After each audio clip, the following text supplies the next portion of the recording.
I've noticed over the years, what I said, I started work when I was only 16 years old. And all throughout my work life, I saved.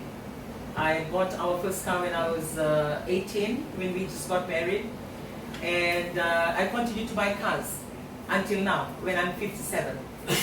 Because once you begin to get into the hang of it and understand the scope of what you do, it gives you a good purpose and motivates you because you've seen the result of what your saving can do. And for most of us, we have the capability because you have the finances, and maybe you're listening to it and said, okay, I don't earn much. With the little money that I'm earning, it's just enough for me to go by every day. Look hard at the same saving or same amount of money that you're getting, and try and push yourself on how you can cut a little bit of your expenses, like in terms of food or other things that you do, just for you to be able to save at least to the minimum of $5 a pay if you know that you're really struggling with your finances. For those of you that may say you don't have any form of income that come your way, what are you good with your hands? Like I always share, I make roti. Even though I was working, getting paid by the airline, have a good job, but I make a roti and sell a roti. I make hot dogs, I make the lovely hot dogs. I do all those things on the side, and I email around, knowing fully well that we have a cafeteria at the hangar, but I will still email if anybody wants to have, one of them, and I just make sure that my price is a little bit lesser than the normal to whoever is selling the same as me, so I can, pull in some customers to my side.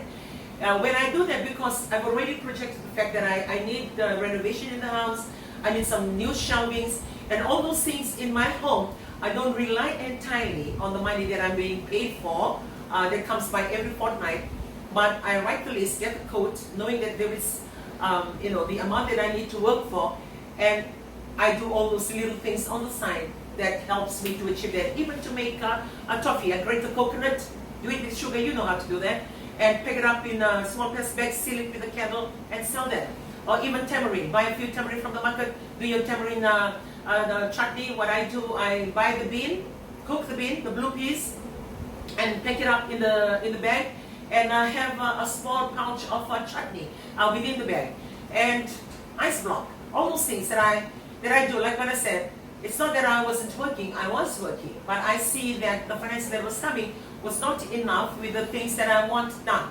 So I push myself to do all these things, and I get my order. For the roti and hot dog, I get my order from TFL, Telecom, because I have my cousin working there, Betty, then with all other officers in the market. So I organize and pack containers, label them, pack it in my car, load it in my boat, and job done. So, and I push myself.